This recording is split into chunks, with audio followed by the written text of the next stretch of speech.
के रवैये से सासू माँ बहुत परेशान थी। दरअसल बात ये थी कि तीनों बहुओं में किसी बात को लेकर अनबन हो गई थी। तब से ही तीनों एक दूसरे से मुंह फुलाए रहती थी। ना कोई सीधे मुंह किसी से बात करती, ना किसी का कहना मानती। पड़ोसी भी इस बात को जानते थे और जाने कैसे कैसे बातें भी करते। इसीलिए सासू माँ ने तीनों बहुओं को तुरंत अपने कमरे में बुलाया। मैं कई दिनों से देख रही हूँ, तुम तीनों अलग अलग सारे काम कर रही हो। ये सब नहीं चलेगा, तीनों को मिलकर ही काम करना पड़ेगा। सास की बात सुनकर एकदम से बड़ी बहू बोल उठती है। नहीं मम्मी जी, मैं इन दोनों के साथ कुछ नहीं कर सकती। मैं इस घर की बड़ी बहू हूँ, फिर भी ये मेरा कहना बिल्कुल भी नहीं मानती। अरे जेठानी जी, जानबूझकर मुझे डबल काम करवाती है आप, और छोटी मुझसे टेढ़े मुंह ही बात करती है। इन दोनों के बीच हमेशा सैंडविच बन जाती है मेरी, और मैं हमेशा आलू की तरह बीच में मसली जाती हूँ। मम्मी जी, इन दोनों को लगता है कि मैं छोटी हूँ तो इनके पैरों तले दब जाऊंगी, लेकिन नहीं, मेरा भी उतना ही अधिकार है जितना इन दोनों का है। बढ़िया आई दोनों मेरी चुगली करने के लिए, मुझे क्या कम समझ रखा है। तीनों बहू एक दूसरे से बहस करने लगती है और सास दोबारा ये देखकर टेंशन में आ जाती है और सबसे कहती है, चुप हो जाओ, अब से तुम तीनों सारे काम एक साथ करोगी, आंख बंद करके एक दूसरे की बात सुनोगी। तुम तीनों इस बात को गांठ बांध लो, वरना अगली छुट्टियों में तुम्हारा अपना मायके जाना कैंसिल।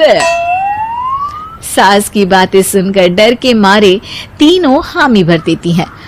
जी मम्मी जी, मैं समझ गई। हाँ मम्मी जी, जैसा आप कहें, आप जो कहेंगी मैं वही करूंगी। तीनों बहू सास की बात को गांठ बांध लेती है और वादा करती है कि अब से सारे काम वो तीनों एक साथ मिलकर ही करेंगी।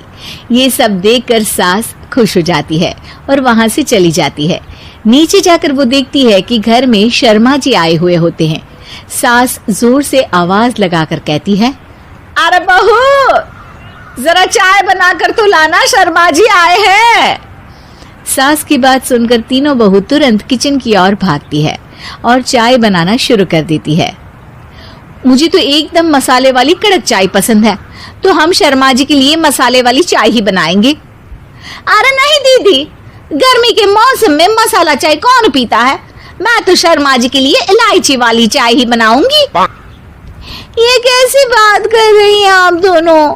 मेरी मम्मी ने सिखाया है कि मेहमान को ज्यादा दूध और शक्कर वाली चाय देनी चाहिए, वरना वो घर वालों को कंजूस समझते हैं। तो मैं तो शर्मा जी को ऐसी ही चाय दूंगी। तीनों बहुएं अपने अपने तरीके से चाय में शक्कर, मसाला, पत्ती सब डाल देती है। उबलने के बाद तीनों मिलकर चाय बाहर लेकर जाती है और शर्मा जी और सासू माँ को देती हैं। चाय पीने के बाद शर्मा जी सासू माँ को देखकर शर्मा जाते हैं और शर्मिंदा महसूस करते हैं कि आखिर उन्होंने चाय पीने के लिए हामी क्यों भरी।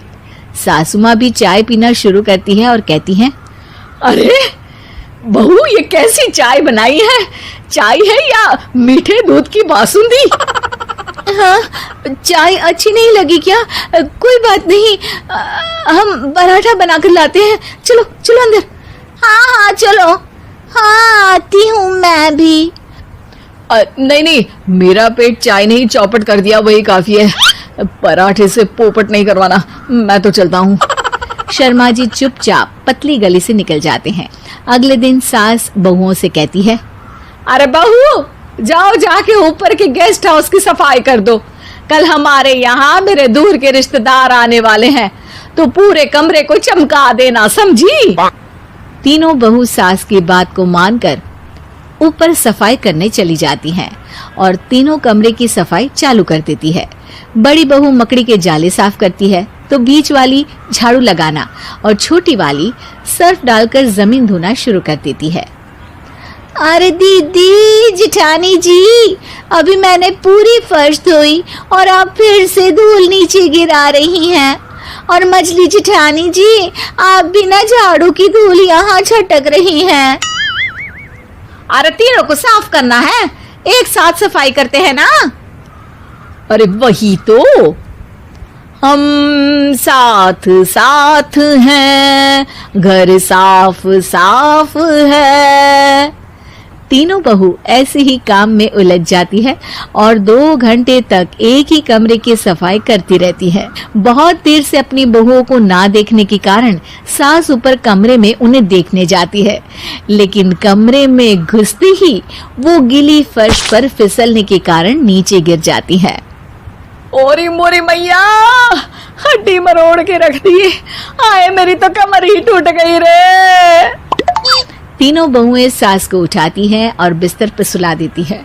अरे मेरे हाथ पैर दर्द कर रहे हैं, दबा दो, आराम मिलेगा। हाँ जी माँ जी। अरे जी माँ जी माँ जी। और तीनों बहुएं एक साथ सास के हाथ को दबाना शुरू कर देती हैं।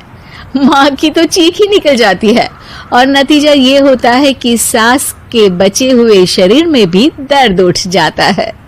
हाय राम, ये क्या कर दिया तुम तीनों ने। अरे मेरी तो किस्मत ही फूटी है कि तुम जैसी बहुएं मुझे मिली। हे भगवान, पूरे शरीर में दर्द बढ़ गया है। अब तो पता नहीं कि चल भी पाऊंगी या नहीं। माफ करो, मुझे गलती हो गई मुझसे कि तुम तीनों को एक साथ काम करने के लिए बोला। सोचा था तीनों मिलके अच्छे से काम करेगी, लेकिन बड़े बुजुर्ग सही कहते थे कि 3 तिगाड़ा काम बिगाड़ा। तुम लोगों ने ये बात ना आज साबित करके दिखा दी। तुम तीनों को तो समझाना यानी मानो भैंस के आगे बीन बजाना है। तुम्हें अकेले अकेले काम करना है ना, तो अब से तुम अकेले ही अपना अपना काम करो। तीनों बहुएं वहां से जाने लगती है। अरे कहाँ जा रही हो? आप ही ने तो कहा कि अपना अपना काम करो, तो मुझे मुल्तानी मिट्टी लगानी है। अरे मुझे भी तो नेल पॉलिश लगानी है। मुझे ना मेहंदी लगानी है। सास अपना सर पीट लेती है और कहती है, अरे मुझे भी लगाना है कुछ। क्या माँ जी? क्या माँ जी? क्या माँ जी? तुम्हारे घर वालों को फोन तुम्हारी हरकतें बताने के लिए।